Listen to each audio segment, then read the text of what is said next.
Assalamualaikum warahmatullahi wabarakatuh. Halo teman-teman semua, selamat datang di mata kuliah Teknologi dan Hubungan Internasional. Alhamdulillah kita sudah sampai ke sesi 3 dan kali ini kita akan berdiskusi tentang Governing the Cyber Realm and ICT. Ya, kita akan berbicara tentang bagaimana pengaturan terhadap tata kelola dari cyberspace, dari dunia cyber dan juga ICT.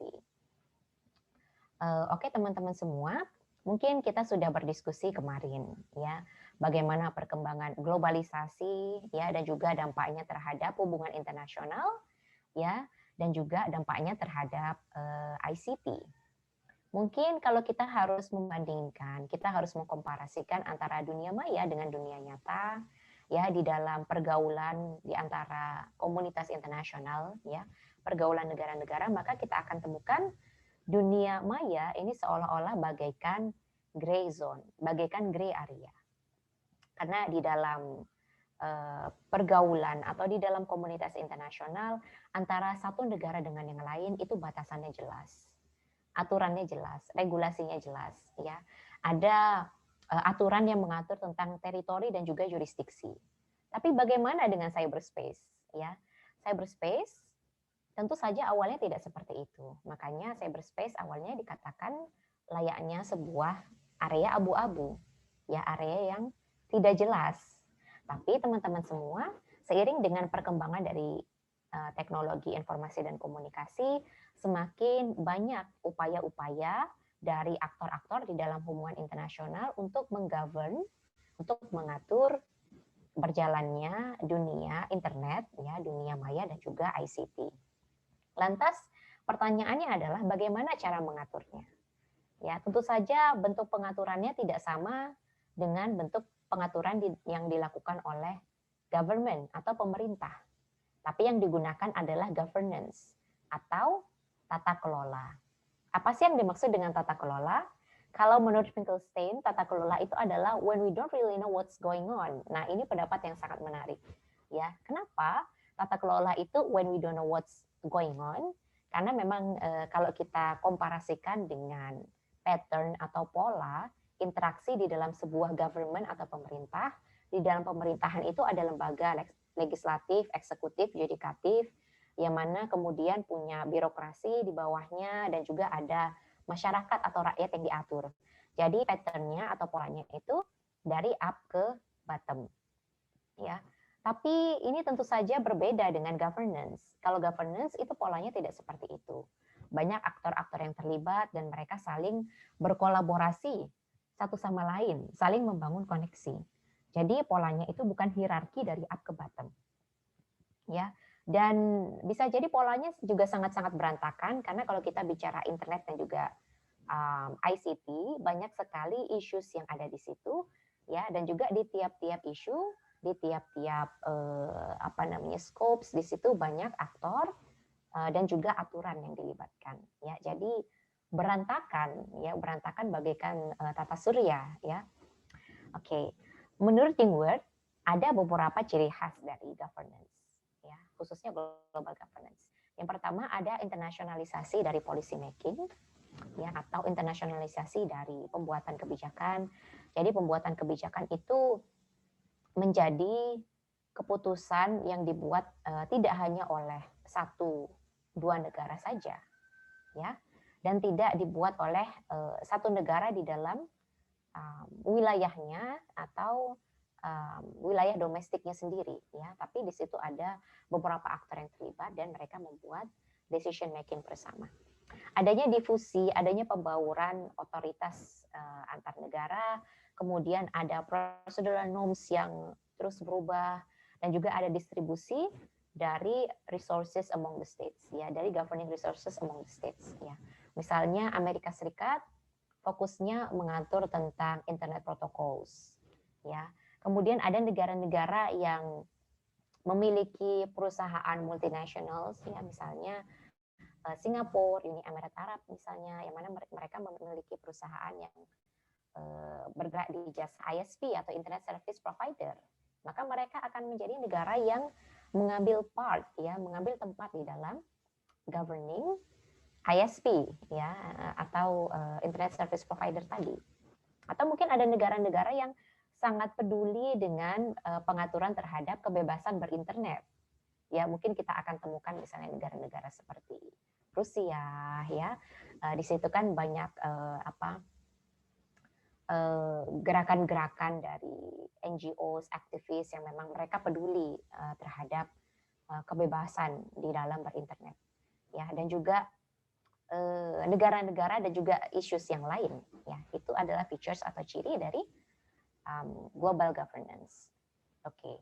Apa sih yang dimaksud dengan global governance? Kalau menurut Commission on Global Governance tahun 1995, global governance itu adalah sum of many ways of individuals and institutions, public and private, manage their common affairs. Ya, jadi sekumpulan individu, institusi, baik itu publik ataupun yang swasta, yang mana mereka mengatur kepentingan mereka bersama. Dan ini adalah proses yang kontinu, ya, yang mana bisa jadi di dalam prosesnya itu ada beragam kepentingan, bahkan kepentingan yang saling bertolak belakang, saling conflicting, ya, yang mana kepentingan yang bertolak belakang atau beragam itu kemudian diakomodasi dalam sebuah kerangka kerjasama, ya, kerjasama bersama. Mereka saling terkoneksi di situ.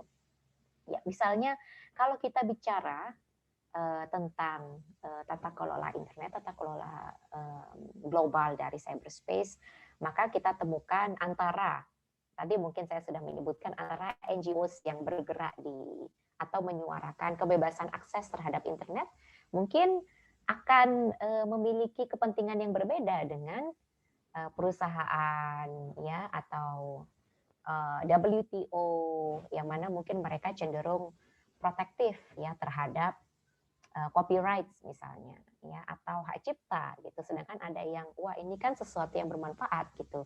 Kenapa kita nggak punya akses untuk ke sini, apalagi ini kan knowledge gitu.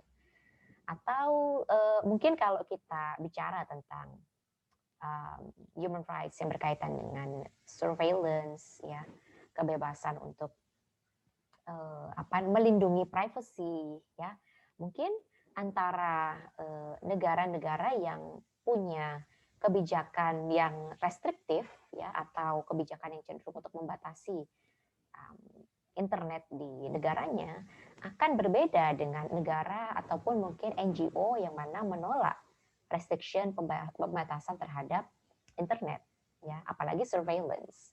Makanya di situ ada conflicting interest, ya, ada kepentingan yang saling bertolak belakang. Oke. Kemudian apa saja sih elements dari global governance? Di dalam global governance itu pasti ada international structure and mechanism, ya. Maksudnya adalah organisasi ataupun institusi internasional, baik itu IGO, NGO, ya. Ada international rules and laws, ya, ada hukum internasional, baik yang berupa konvensi, treaty ataupun agreement.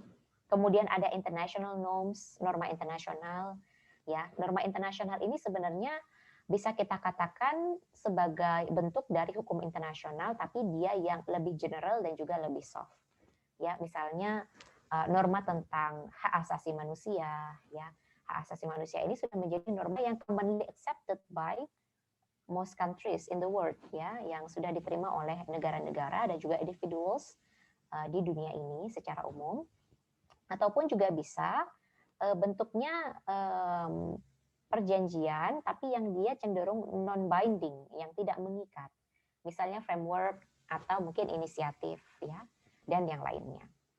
Kemudian international regimes, ya, regimes ini adalah set of rules and laws, and also set of norms, ya. Jadi kumpulan rule, kumpulan hukum, kumpulan norma-norma yang mana kumpulan-kumpulan ini mengatur satu topik bahasan, ya, satu topik bahasan. Misalnya kalau kita bicara tentang human rights, ya, di dalam rezim yang berkaitan dengan human rights itu kan ada Universal Declaration of Human Rights, ya, ada ICCPR dan yang lain-lain gitu. Itu rezim, ya. Teman-teman pasti sudah belajar tentang ini.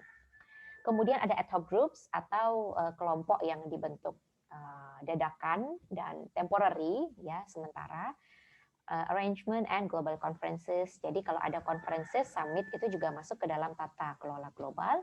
Kemudian ada tata kelola baik itu yang private maupun yang hybrid, ya, baik itu yang swasta maupun yang campuran antara pemerintah dan juga swasta. Oke, ya, yang contoh-contoh dari IGOs dan NGOs itu contohnya apa? Ya, kalau di dalam tata kelola cyberspace ada UN dan juga ITU, ya, atau International Telecommunication Union. Kemudian kalau NGOs akan kita temukan banyak sekali NGOs yang terlibat di dalam tata kelola global cyberspace. Nggak cuma yang ada di sini ya, bahkan yang paling banyak mengembangkan cyberspace, yang paling banyak mengembangkan dunia maya itu NGO ya. Ada ICANN, ini sudah kita bahas kemarin, yang tugasnya adalah mengatur Internet Protocols and Domain Name System, pengaturan IP ya, dan domain name atau nama domain yang ada di website. Ada ICANN, Internet Corporation for Assigned Names and Numbers. Kemudian ada IESG, Internet Engineering Steering Group. Ada IETF, Internet Engineering Task Force. Ya, ada IRTF, Internet Research Task Force, and ISOC atau Internet Society. Ya, ini contoh-contoh dari lembaga yang non-profit ya, yang LSM yang bergerak di bidang global ya, lembaga-lembaga internasional. Oke, contoh-contoh dari law, norms, and also ad hoc groups. Contohnya apa saja? Kalau yang law misalnya ada Montevideo Statement on the Future of Internet Cooperation yang dikeluarkan tahun 2013, yang mana kerjasama ini diinisiasi oleh lembaga-lembaga tadi ya, lembaga-lembaga NGO tadi. Kemudian ada Human Rights, Intellectual Property Rights, Net Mundial Initiative ya, ini norms ya, norma-norma, karena kita akan menemukan banyak agreement dan juga konvensi di situ. Kemudian untuk ad hoc groups, misalnya ada Internet Governance Forum yang sudah exist dari tahun 2011 ya kalau saya nggak salah. Kemudian ada World Summit on the Information Society yang dilaksanakan oleh UN. Ya, jadi segala bentuk summit dan conference itu juga masuk ke tata kelola. Oke.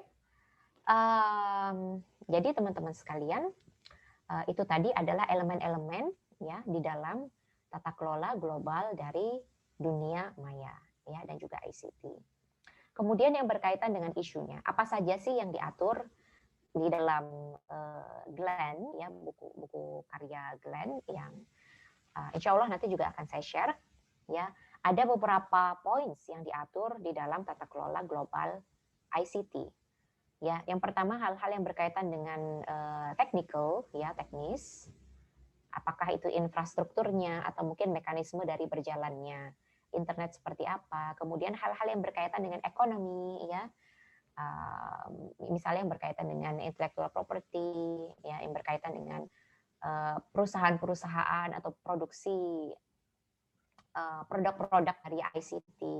Kemudian hal yang berkaitan dengan politics ya.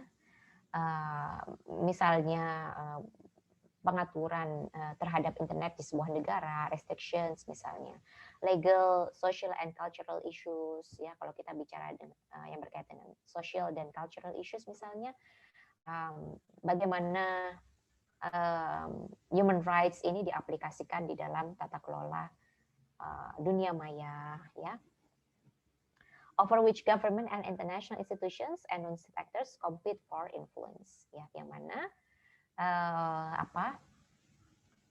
pemerintah dan juga institusi internasional baik itu IGO dan NGO, mereka saling berkompetisi untuk involving ya, untuk terlibat di situ, untuk memberikan pengaruhnya di situ ya.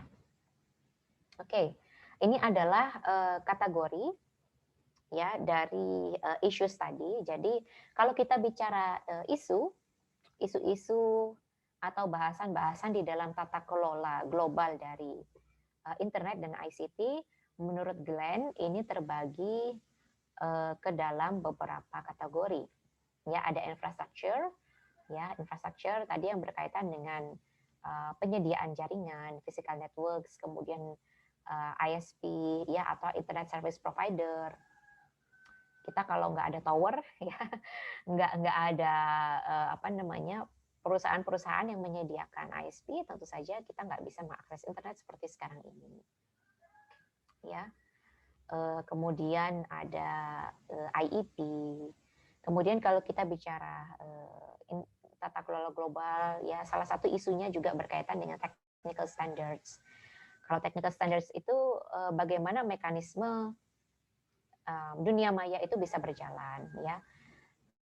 Ada namanya domain name system, ada kemudian internet protocols, ada kemudian triple W atau World Wide Web, ya. Kemudian ada resource allocations berkaitan dengan naming and numbering, ya. Berkaitan dengan ini teman-teman akan menemukan bahwa di tiap region, di tiap-tiap wilayah itu ada apa namanya, ada lembaga yang mengatur, ya. Misalnya di Asia Pasifik itu ada sendiri, di Asia dan juga Middle East itu juga ada sendiri yang mengatur apa namanya naming and numbering, ya, yang mengatur jalannya DNS. Kemudian di Amerika Latin itu juga ada lembaganya sendiri, ya, nanti akan kita bahas. Kemudian isu lain yang juga menjadi bahasan atau fokus di dalam tata kelola global dari cyberspace itu yang berkaitan dengan security. Kalau kita bicara security, kita bicara tentang encryption, ya. Masih ingat kemarin ketika ada perubahan kebijakan privacy di WhatsApp, ya, yang mengundang banyak pro and cons di situ, ya. Jadi encryption itu pun juga diatur, ya, juga menjadi pokok bahasan di dalam tata kelola global. Ya, security juga berkaitan dengan cyber warfare and also cybercrime, ya. Bagaimana peran organisasi internasional dalam mengatur persoalan cyber warfare, atau adakah negara-negara yang memang mereka fokus untuk mengembangkan cyber warfare, kemudian berkaitan dengan cybercrime, ya, bagaimana negara-negara dapat berkoordinasi, misalnya ada Interpol dan yang lain-lain yang memang tujuannya untuk mengatasi cybercrime. Kemudian upaya-upaya yang dilakukan oleh apakah itu negara atau mungkin NGO yang mana mencoba untuk meminimalisir adanya praktik-praktik yang ilegal di dalam dark web, ya, atau website gelap di darknet, karena biasanya dark web itu memang menjadi sarang untuk aktivitas kriminal, ya, perdagangan senjata misalnya, atau mungkin arms smuggling, ya, penyelundupan senjata, bahkan human trafficking and also child trafficking, ya. It's quite mengerikan, ya. Kemudian private property, ya, berkaitan copyrights, trademarks, ya, merek dagang dan juga e-commerce. Kemudian human rights, ya, yang berkaitan dengan freedom of expressions, ya. Misalnya antara di Indonesia kita ada undang-undang ITE, sedangkan di negara-negara lain mungkin lebih terbuka, lebih embrace terhadap kebebasan berekspresi di dunia maya, ya. Dan ada lembaga-lembaga NGO misalnya yang juga berusaha untuk mengawasi berjalannya freedom of expressions di dunia maya, itu apa saja. Kemudian berkaitan dengan privacy juga, ya, perlindungan privasi, ya, di dunia maya, censorship, competing cultural and political and economic values, ya. Jadi bagaimana kadang di dunia maya itu ada nilai-nilai culture, political, and ekonomi yang saling bersinggungan. Mungkin kalau kita bicara cultural atau mungkin religious values, ya, di Indonesia, karena kita negara beragama, ya, tentu saja ketika berbicara tentang konten-konten pornografi misalnya, pasti kita cenderung pro terhadap kebijakan untuk pemerintah untuk restriction atau dibatasin. Tapi mungkin di negara lain hal tersebut dianggap sesuatu yang melanggar human rights, ya. Kemudian ada economic development, ya, atau pembangunan atau perkembangan ekonomi, ya, misalnya market forces, internet access, dan juga bagaimana membangun atau meningkatkan digital literacy ya, atau kemelekan digital ya, dan juga mencegah adanya digital divide. Jadi gap-gap melek digital itu semakin dikurangin gitu. Jadi apa sih pembangunan ekonomi yang diupayakan agar negara-negara di dunia dimanapun itu mereka semakin melek digital, mereka semakin maju. Ya itu juga menjadi bahasan di dalam tata kelola global dari internet dan juga dunia maya ya, dan juga ICT. Oke, teman-teman semua, sampai di sini ya seperti janji saya, untuk yang materi kita akan singkat saja. Jadi itu adalah gambaran umum tentang tata kelola global. Selanjutnya saya harapkan teman-teman sekalian untuk melanjutkan diskusi bersama kelompok ya, kelompok yang sudah kita bagi. Jadi teman-teman sudah dibagi menjadi beberapa topik, dan yang teman-teman perlu cari adalah ya, yang pertama, aktor-aktor siapa saja yang terlibat di dalam tata kelola dari isu yang teman-teman dapatkan.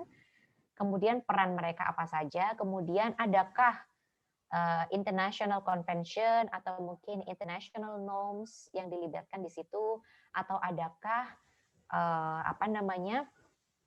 aksi global, baik itu berupa ad hoc groups atau mungkin summit atau mungkin conference yang terjadi di situ, yang mana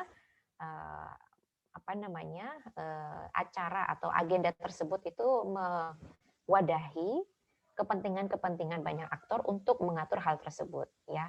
Misalnya tadi ada yang mendapatkan tema digital divide ya. Siapa saja sih aktor-aktor di dalam tata kelola global yang mereka peduli dengan digital divide? Adakah agreement yang dibuat untuk mengatasi atau untuk bekerja sama di dalam mengentaskan masalah digital divide misalnya, atau mungkin digital divide ini berkenaan dengan international norms apa gitu, atau hak apa ya, atau human rights apa gitu. Kemudian ada nggak forum-forum internasional yang dibuat yang mana berusaha untuk mengentaskan masalah digital divide ya. Kemudian teman-teman yang mendapatkan tema intellectual property misalnya ya, apa saja sih aktor-aktor internasional, baik itu negara, organisasi internasional, NGO yang mana mereka concern terhadap isu intellectual property rights ini ya. Kemudian adakah, pasti ada ya, konvensi agreement ya. Tadi saya sudah menyebutkan, sudah belum ya? Ya, misalnya kan GATS atau TRIPS ya, General Agreement on Tariff and Service, WTO ya, atau mungkin TRIPS ya, yang mana mengatur tentang intellectual property misalnya. Ada nggak di situ gitu, atau mungkin konvensi lain yang dikeluarkan oleh WIPO atau World Intellectual Property Organization ya. WIPO juga tadi masuk ke aktor-aktor ya. Kemudian ada nggak summit, ada nggak conference yang dilakukan untuk memperbarui atau mengatur persoalan intellectual properties ini, ya, atau mungkin gerakan-gerakan lain yang mungkin mengkritisi intellectual properties ini, ya itu teman-teman cari, kemudian teman-teman buat di dalam risam ya, 2 halaman, boleh lebih ya. Kemudian dari situ teman-teman buat ke dalam sebuah mind map ya. Nanti kalau sudah, silakan di-upload di dalam slot penugasan masing-masing, kemudian mark as done.